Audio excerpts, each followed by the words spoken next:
Hi Pisces, happy birthday and welcome back to the Astrology 33 channel. This is your March 2023 tarot reading. Thank you to those of you who liked, viewed, shared, and subscribed to the channel. I appreciate all of that. And for those of you new to the channel, as far as what we have in front of us, the Celt Cross spread as always, and also pull the 4 agreements, Wisdom, Oracle, and Mudra card for you guys. We're actually going to start the reading off by rolling those astrology dice we have in front of us to get an idea of where your focus should be as far as that goes.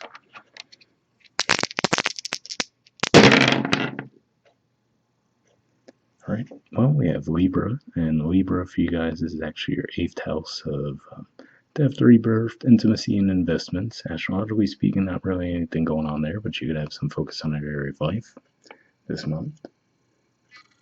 Alright, we have Mercury, and as far as Mercury goes, it's actually going to be in your sign, I think around the 3rd or 4th of March, and it'll be there for most of the month.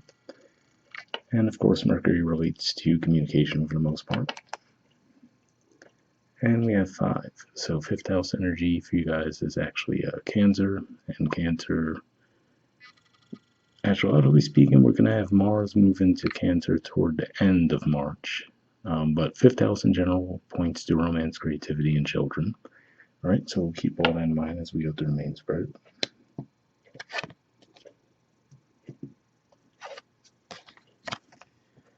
In the main situation position, we have the 7 of Pentacles, and challenging that, we have the Knight of Cups. So this is actually a Taurus energy, and this is Pisces energy, so definitely looks like it represents you guys here. So it could just be saying that if you're feeling like you're lacking something in a certain situation, it could just be saying the challenge is for you to actually put yourselves out there in some way to actually push forward for what you are seeking. So let's say if it's just around communication, right? Maybe you feel like your friends don't reach out to you too often, right? Well, it could just be saying, well, the goal for you this month would be to try to be the one who reaches out first more often, right? So you could keep the communication lines going that way. If it's around finances in some way, right? If you feel like you're in a job where maybe you're not being compensated fairly, could just be saying, well, maybe the challenge would be for you to go out there and put your resume out there, right? And see whatever opportunities are available to you. So things along those lines, where I feel like it's saying that if you're feeling like you're not necessarily happy with the current circumstances, you're being given a bit of a nudge to actually take action to help fix that. All right, in the foundation position, we have the Star. So this is actually Aquarius energy, and it could just be saying that for a lot of you, you might actually have been getting some insight into how to fix a situation, right? But maybe it's just been actually taking action on that. That's been a bit of a struggle for you guys at this point so far. And seeing this card as well does remind me of the fact that we'll actually have Saturn that's been in Aquarius for quite some time, moving from Aquarius into your sign in March as well. So that's another element at play there. And that could also be why you're being challenged in some way, because Saturn does kind of push us to do things a different way. All right. In the past position, we have the Strength card. So yeah, it could just be saying that you might have been holding back around what your desires were in the past, right? Because the line there could represent our passions, our instincts as well, right? So for whatever reason, you could have just been finding yourselves holding back around that situation. And for some of you, this could definitely point to work too, given that Leo energy for you guys is actually your 6th house of work, daily routine. And this could just be saying that maybe around the Leo full moon that we had recently, you might have actually come to some kind of a insight around the situation, right? You may have come to the realization that, oh yeah, actually I have been holding myself back in some way. All right, in the present position, we have the King of Swords. So yeah, to me, again, we see Aquarius energy here. I feel like this is the same for the most part. You're being given the knowledge, right, of what's going on in the situation as far as if there is some kind of a blockage, how you could actually move forward. But again, I feel like it's just feeling that energy, processing that energy, but not being ready to take action on it just yet. And for some of you, it could just be as simple as the astrology, right? At the time of recording this, we haven't physically gotten into your season yet. So it could just be saying that as we start to progress through Pisces season, you actually feel yourselves more compelled to take action. All right, and in your future position, we have the King of Cups. So this is actually Scorpio energy here. And yeah, to me, this says that for sure. It seems like you're going to be pretty confident as far as knowing what you need to do. but as far as whether or not you actually take action on it, that seems to be a little bit more iffy. The reason why I say that is because King of Cups, obviously, that's a lot of growth and maturity, right? Going even from the Knight to the King. But at the same time, the Kings could be a bit fixed, right? They might not necessarily feel the need to put themselves out there. They still might expect others to come to them. So just something to keep in mind there. All right. And in the position of your influence in the situation, we have the Nine of Swords. So yeah, it looks like there's definitely some fear, anxiety, possible loss of sleep around this situation.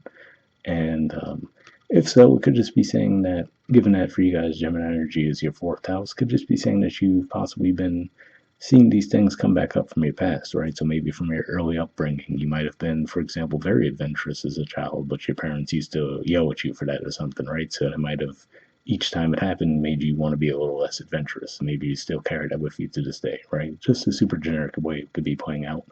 But that comes to mind, especially given how long we've had Mars in Gemini, which is your fourth house. So you could have just been feeling a lot of those energies coming back up for you as it went through the retrograde cycle and everything. So could just be one of those things where maybe you come to that realization that, okay, I know what this is, what the root of it is, and now you're just trying to figure out how to shake it. All right, in the environment position, we have the High Priestess. So yeah, again, to me, this is an indicator of knowledge coming your way. So at the very least, that's the good thing, right? I feel like you're going to be pretty confident that you know how to tackle a situation, but actually physically doing it could be where there's a bit of a lag at this time. But yeah, it looks like you'll definitely be getting some insight around any blockages in your life and how to tackle them. All right, in the hopes or fears position, we have the Three of Pentacles. So for some of you, this could just be saying that maybe you're actually hoping for someone to collaborate with you to help you push through these obstacles, right? So could be plenty of ways that could play out, but it looks like it's saying that, again, maybe that's the thing, right? You might just feel like you need that little nudge to give you that little extra boost of confidence you need to actually push forward with what you want to accomplish. All right, and in the outcome position, we have the Five of Cups. So yeah, definitely looks like an energy of disappointment here. Now, I do have to say that the energy that I'm getting with this card and this particular spread, given what we were talking about, is, to me, I feel like this could be a bit more of just a self-critical attitude toward yourselves, right? So now that you're integrating all this information and realizing where you might have been getting in your own way in the past, right? Now you're like, oh, okay, I totally get it now. But then you could get caught up in the cycle of looking back on past opportunities, right, that you might have missed out on because of that, right? So I feel like it's saying, especially with the Star card and the Foundation, that I know it's easier said than done, but I feel like the guidance there is to try to avoid looking at it that way, right? But instead look at it like, okay, yes, all of that needed to happen for you to learn these lessons, and now there's fresh opportunities that await, you know? All right, and bottom of the deck, we have the Ace of Wands. So yeah, like I said, it definitely seems like something's bubbling beneath the surface. That's kind of nudging you forward, but you just don't seem quite ready yet. And the good thing is, beneath that, we see the Ten of Cups, which is actually a Pisces energy too. So this could just be saying that as we get toward mid-March, right before we hit Aries season, you might feel more confident and ready to take action at that point. All right, moving on to your Four Agreements card.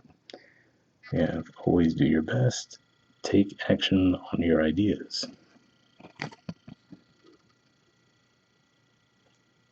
Okay, it says doing your best means to take action. You can have many great ideas in your head, but without action upon an idea, there will be no manifestation, no results, and no reward. So yeah, I mean, kind of what we were talking about there. Where, like I said, I feel like whatever feelings you're getting, whatever ideas are coming to you, it feels like they're going to be very helpful. But it's just actually taking the action that seems to be lagging for you a bit. But like I said, I have a feeling that as we get across the midway point of March, you'll be feeling more ready to take action. All right, moving on to your Wisdom Oracle card, we have Serendipity. There's the artwork, and the number is 18. Let's see what this has to say. Okay, essential meanings. It says opportunity allied with readiness, the awareness of synchronicity, luck and good fortune appearing as signs and symbols, a magical alignment of events. The Oracle's message, you've stepped into alignment with the greater good, where your dreams and the collective dream resonate in exquisite harmony. Now's the time for luck and preparation to meet and create miracles that you could never have planned all by yourself. Keep in mind that you are a channel for providence right now, as a higher energy uses you as a force on behalf of the whole world. Your fortune becomes everyone's fortune. Everything you bring into being now will leave a wondrous legacy for others in the future. Your service to the world is being supported at this time. Expect the unexpected, and smile, for Spirit loves you so very much.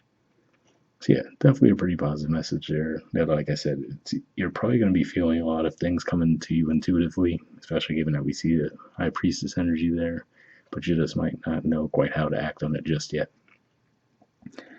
All right, the relationship message says Spirit has a plan, and that plan is to place you in front of the right person at the right time. You have met or are about to meet someone vitally important to your journey, someone Spirit wants to bring into your life. Only divine forces can plan this meeting.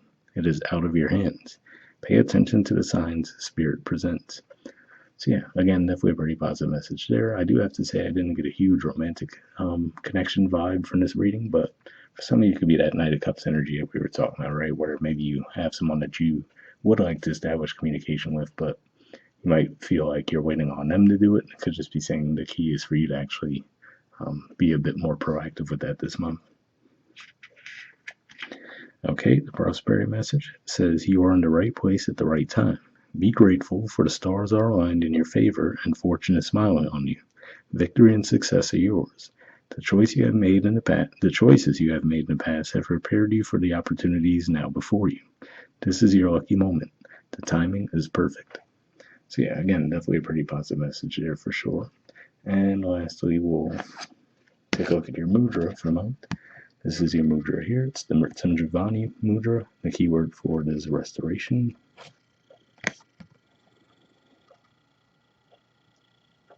All right, and there's the info. If you want to pause it or take a screenshot to read what it has to say, but under benefits, it says strengthens the heart and pericardium, regulates blood pressure, improves circulation and the health of arteries and veins, awakens the spirit of self-care and self-reflection, serves as a reminder to slow down and nurture body, mind, and spirit. So if that sounds like a movie you think very beneficial for you guys, we'll put the name in the description below. As always, once again, happy birthday, and I'll see you guys next month. All right, bye.